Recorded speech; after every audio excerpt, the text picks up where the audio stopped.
Barcelona opened the Champions League with a win in what I thought would be the toughest away match of the group stage. Playing at Newcastle's ground is never easy, and that's why this result already feels like an achievement. The game at St. James Park was like chess, a clear plan and perfect execution. Hansi Flick surprised Newcastle and even me with several bold changes. And Barcelona, even without Lamine Yamal, showed maximum efficiency. That's what inspires most of all. Today we'll break down the tactical battle in Newcastle and highlight the details you may not have noticed during the match. Let's go! But first, as always, hit the like button on this video. The team won, Marcus Rashford scored twice, and Joan García saved everything he could.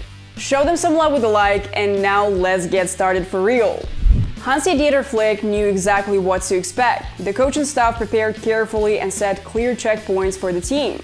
We knew the stands would support Newcastle, so I told the players, survive the first 20 minutes without conceding. It wasn't easy because they have fast, tall players with strong set pieces, but we managed it. And to make sure of that, Flick went with the right setup. From the new elements, Ronald Araujo was ready to face almost 2-meter tall Nick Woltemade, but Eddie Howe pulled the surprise. Anthony Gordon started as a false 9. Even so, Barcelona didn't panic. They adapted and carried on with the plan. It's also worth noting the work of the medical staff. They got Frenkie de Jong ready for this match in peak condition. And that mattered, because having two elite players, Pedri and Frenkie, who can escape pressing is a massive weapon in games this intense. When Pedri and Frenkie play together, it's not easy to press us. Both had a great match today. I'm happy that they played with such confidence, said Flick after the match. Fermin Lopez won the competition against Dani Olmo. Rashford predictably appeared on the left to shock the public of St. James Park again, as he had done many times with Manchester United. Rafinha on the right instead of Yamal. And the choice up front was Robert Lewandowski, and this decision, just like the one with Frenkie, had decisive importance. The first 15 minutes were a real storm. Already in the 5th minute, the defense cracked. Newcastle easily escaped the press. Elanga tore Pajora Martin, and only Gordon's miss saved Barcelona. But right there, I noticed something new. Flick had adjusted the system. Look at the back four. Not a suicidal high line, but a balanced mid-block. That shift has been needed since last season, and it worked. The team looked more flexible, and honestly, it felt calmer to watch.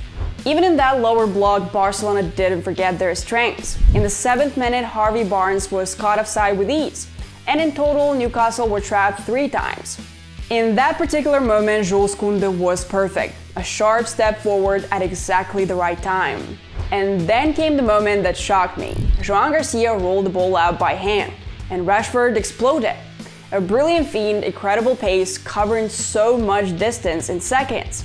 The shot didn't come off, but at that moment, it felt like this could be his night. In the first 15 minutes, Barcelona endured heavy pressing from the hosts, but they completed Flick's first task. Don't concede early. Don't open the portal to hell that St. James Park would have become with a quick Newcastle goal.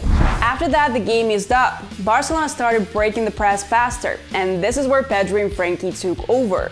They simply stunned the Magpies. Even Anthony Gordon admitted it after the match. To be honest, we are not used to playing against players who keep the ball in this way. Yes, we faced Chelsea and Manchester City before, but they were never like this. And that's a big compliment, especially considering that Anthony and his team play against these teams at least twice per season, and also against Liverpool and Arsenal.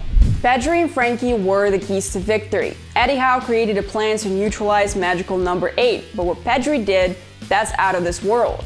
Think about the midfield they faced. Joelinton and Bruno Guimarães, one of the most physical pairs in Europe. Joelinton was glued to Pedri, but by the 28th minute, he was already on a yellow card.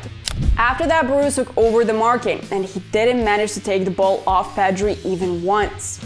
The numbers prove it. At St. James Park, under brutal pressure, Pedri finished with 91% pass accuracy. 84 out of 92 passes completed.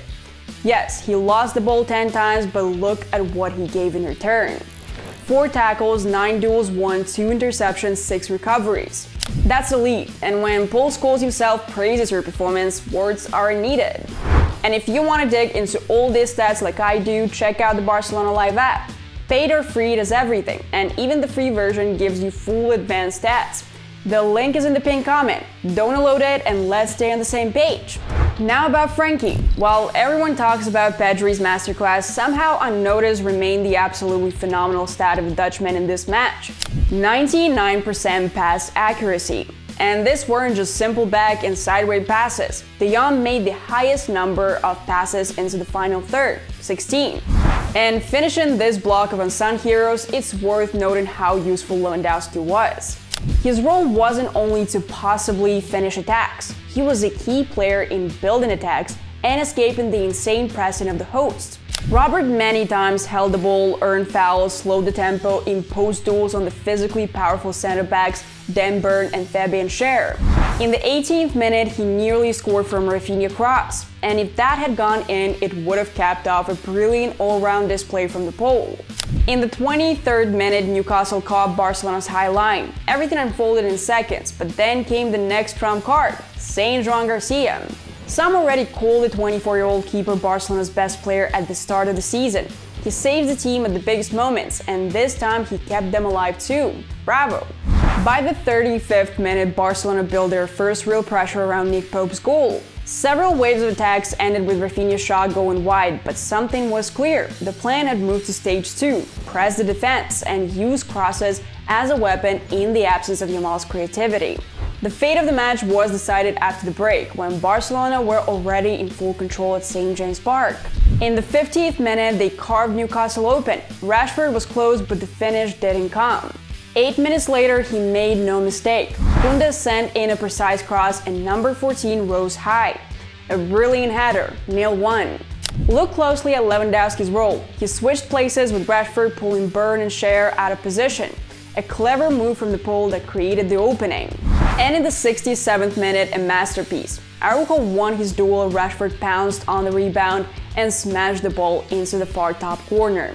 A cannon shot impossible to stop. Out of this world. Just look at Joan Garcia's reaction. It said everything. Classic Hansi Flick football. Pure joy to watch. By the 72nd minute, Rashford nearly set up Rafinha, but the Brazilian shot lacked precision. In the 18th came a moment that looked like a penalty, but the referee waved it away. And in the 90th, Newcastle showed their own quality. A beautiful combination ended with Gordon's goal. Garcia had no chance. 2-1. 7 minutes added, and here's where the team deserves real credit. It seems they learned their lesson after AC Milan. This time they managed the clock smartly, keeping possession and killing off the game. And to describe it best, let's borrow Bruno Guimarães' words after the match. Barcelona are an annoying team. They always want to keep possession and never get tired of controlling the ball. They make you lose your nerves. You don't touch the ball, so you get physically drained and exhausted. And when you finally get it, you don't use it well because you're tired. That's it. That's the whole recipe for victory. And here it is, CULES. Barcelona started their Champions League journey with a win in a really tough away match against Newcastle at the burning St. James Park. This is not just 3 points, it's a signal to Europe. They are back, ready to fight until the last minute. Without Lamine Yamal, but with character, with a cool head, a warm heart, and football that brings the dream alive again. And the most important thing, the team has finally become a team again. So CULES, if you're proud of the boys, hit like under this video. Drop your man of the match in the comments and don't forget to subscribe so you don't miss the next battles and the next emotions. Because this is only the beginning of Barcelona's Champions League path. So stay tuned and I'll see you soon.